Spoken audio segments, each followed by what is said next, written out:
Okay, hello and welcome to Lab 4. Let's go to the slides first. This one is all about relations, getting practice with those. So first, let's talk about the encoding that we'll use in the lab. We're going to model relations as just a set of pairs, right? In our case, it's going to be a set of pairs of ints. So here's going to be the full type of a relation in our lab. It's a set of pairs of two ints, int. Okay, that will be the type. And now let me show you how we can use those sets of pairs to model an injective function and also a symmetric function. Okay, we'll talk about the domain in a second. So here is an example function. Like here is, I don't know, let's do it this way. Boop, boop, boop, boop. 1, 2, 3, 4, 5, 6, 7. And so here are my elements, and let's make a relation like this. 1 is related to 2, and 3 is related to 6, let's say, and 5 is related to 7, let's say. Okay, so this is a relation, and it's also a function. Okay, it's a function taking inputs. The things on the left sides of arrows are implicitly the entire domain. Okay, you can assume that, because for a function to work, it has to always give a value for the domain. It's going to be implicit in our lab. It's just whoever's on the left side, that's all the domain. Okay, and this is a function because it's always taking inputs to exactly one output. Okay, so you got to check all the conditions to be a function. So let's call this relation R1. And if you model it as a set of pairs, here's what it is. Like, all right, 1 is related to 2, where 1 is on the left, right? It's the left side of the arrow. So you write it like that pair. 3 is related to 6 in that order. 5 is related to 7 in that order. That's how it works. And then let's do a symmetric relation next. So boop, boop, boop, boop, boop, boop. So here is a relation 1, 2, 3, 4, 5, 6. Let's say that 1 is related to 2. If it's symmetric, that better mean that 2 is also related to 1. Let's say that 2 is related to 5, and that also, if it's symmetric, means that must be the case, that 5 is related to 2. And then let's say that 5 is related to 6. And since it's symmetric, it should also be 6 should also be related back to 5. So that is a symmetric relation, right? Because every time you have an arrow going one way, you have the arrow go in the opposite direction. And so I hope you can understand how you might programmatically check to see if a relation is symmetric.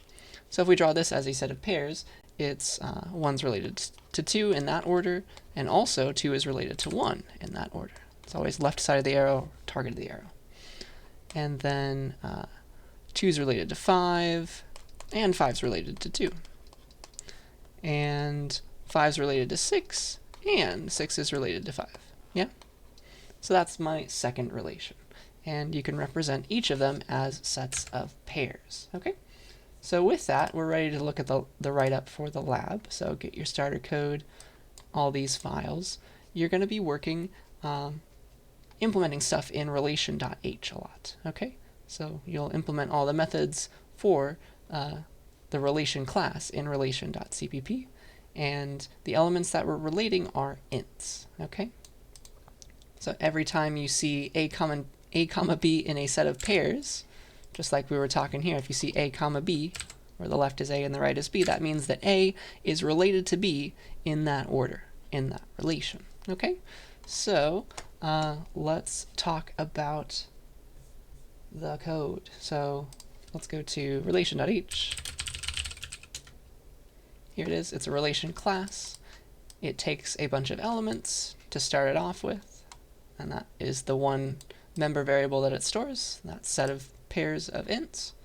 And then we want to calculate properties of that relation. We want to implement, hey, is it true that x is related to y? Just look at the pairs in the relation. Is related to left, is related to right. I'll talk about that in a second. Return true if the relation is a function, or return true if the function is injective. It's actually not possible to check for surjectivity unless we say exactly what the codomain is. Like, we can't make it implicit like we can for a function, like an injective function. Feel free to talk to me about why that's the case if you'd like, but one less thing for you to do. And then we have these two. Return true if the relation is symmetric, and return true if it's also transitive. Okay? Also, we can't technically check for reflexivity unless we also save the sets that are being related. So that is that, and this is the class, and you'll be implementing it in relation.cpp. Okay? So most of these should make a lot of sense. Like this is related to function just inspects the elements, right? And sees if there's a pair xy in the set of elements. You're just going to search through it to see if something's related to something else. This is just a way of accessing those elements in a sense. Yeah. And then let's talk about is related to left and right, because that will be helpful for the future functions that you write. So let's use our examples, and hopefully I can just easily copy them. That is usually never true. Off to a great start. Oh, I think we're in luck. So here's our relations, and let's talk about the kinds of things that our methods will be returning now. So for example, if I asked, like I made a relation R2 and I called it an R2 object, and I asked is related to left, let me show you what this method is supposed to do. Asks for all the things related to on the left by 5. Let me show you what that needs to give back. Boop.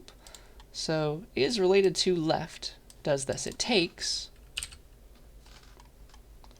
an element, x, and it finds all the elements y such that x is related to y, okay? Where y is the thing on the left. So it finds all the things on the left-hand side that x is related to on the right. Okay? Do you see how I'm reading that?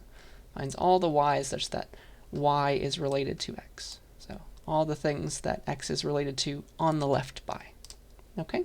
So that's what you'll be implementing. So for example, what are all the things that 5 is related to on the left by? You just look over here where 5 is the second element, and it looks like it's 6 and 2. Or 2 and 6, whatever you want to say.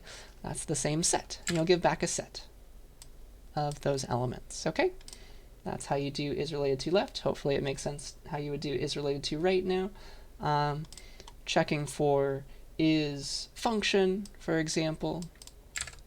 You're going to check all the properties that function should have, like they only take one input to a single output, like it can't be the case that 1 also goes to 4. Otherwise it wouldn't be a function. Okay? So if this was R1, an R1 object, then if we ask, is it a function, it should give back true. And yeah, return true if the relation is a function. Let's see if I gave you any hints there. I think that's exactly what I just said, right? So make sure that for every x there's exactly one y for which x is related to y. That is what gives you a function. Okay? That's what it means if it's a function. Then checking for injectivity is another thing that you can do, is injective. Injective. That should also return true for this relation on the left, because it is an injective function. That means that no two x values that you take f to, that function maps different values to different values. Okay? So there are no two x values that you could take f on and get the same value back. They can't share. That would be something like 3, like replace that one with this. 3 also goes to 2. That would be wrong. Now it's no longer injective. Okay? That's injectivity, but R1 is not symmetric, right? Is symmetric. That better return false. Because you see this one, but you don't see this one. So you see how you might be able to use some of your member functions to help you with that, hopefully. So that's is symmetric. This one is of course symmetric, so you should make it, you're going to have to like loop through all the different elements and just make sure the opposite is there. R2 is symmetric. Better return true. Hopefully that makes enough sense. And yeah, that's the kind of game that you'll play. For the last one is transitive. How do you check if something's transitive? Well, you need to make sure that if you see one arrow and another arrow that they match up in the middle on, that there better also be this third arrow. Okay? So it's kind of a doubly nested for loop over every pair of arrows. If they line up in the right way, then it's a transitive relation. Did you catch that idea? So that is, that's the way that I would implement it. Just a doubly nested for loop. Try all pairs of arrows in the relation, see if they match up in the middle. If so, you know what that third relation element should be. Check and see if it's there. Okay? If it's always there, then you have yourself a transitive relation. Otherwise, you do not. So those are all the methods that you will be implementing. I do believe that is it. I don't think I'm asking you to write any tests. Yeah. So I've written some tests for you. Get it to compile and run with a make file. I've given you a test relation file. So here are a lot of tests that you'll be graded on. You can get those passing on your own, and then you can turn it in. So that is your lab in a nutshell. So the only file that you are working on is relation.cpp. That's the only one you're allowed to change. So that's the only one that you're turning in. And I think that's it. It's only my tests that you will be working on. Don't have to write your own. Just get that relation class up and running. So I think that's all that I wanted to say. So please get started on that and ask me if you have any questions. I'll see you next week.